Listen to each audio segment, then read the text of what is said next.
कभी भी कोई महजब माशरा अपनी कौम के खिलाफ फौज का इस्तेमाल नहीं करता। मिलिट्री डिक्टेटर आए मुल्क का बेड़ा गर्क करके चला जाए, कोई उहदा कानून नहीं उहदे उत्ते अप्लाई करे।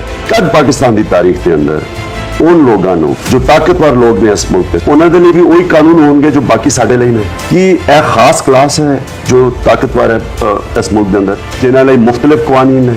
दुनिया के अंदर तीसरी दुनिया है ही इसलिए कि उधर तबकाती कानून है। मैं छोटा सी 18 साल का होवांगा जब पाकिस्तानी फौज कली इस पाकिस्तान बड़ा शोर पाया जी, जुल्फिकार अली भुट्टो ने स्टेटमेंट दी पाकिस्तान बच गया। आज फौज कली और बाद पता चलिया कि किन्ने औरतें बच्चे बेचारे लोगों को असी मारिया उधर कि ना इस पाकिस्तान को बचा सके। 90,000 फौज भी अपनी फड़ा दी हिंदुस्तान को, अरबों खरबों रुपए का नुकसान किया।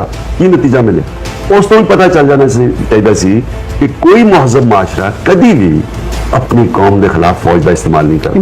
नवाब अकबर भुट्टी वो बमबारी कर दी, पर उन्होंने पता नहीं बलोची किन्ने मरे ने। फिर वजीरिस्तान तो लैके हर इसलिए पाकिस्तानी फौज बनी सी अपने लोगों के खिलाफ। अमन होंदा इंसाफ ना, जब तुसी इंसाफ नहीं दोगे लोगों को, छोटे सूबा नू, कमजोर नू, गरीब नू, इंतशार होएगा। जब तक कमजोर तबके नू इंसाफ ही ना मिलेगा, जिन्हों कहते हैं जागीरदाराना निजाम, जो भी एक जिले के अंदर ताकतवर बंदे ने वो कमजोर नू जुल्म करते हैं और कमजोर खौफ की वजह अक्सर इन्हों के खिलाफ स्टैंड नहीं लेंदे क्योंकि उन्होंने कोई कानून नहीं है प्रोटेक्ट करने लई।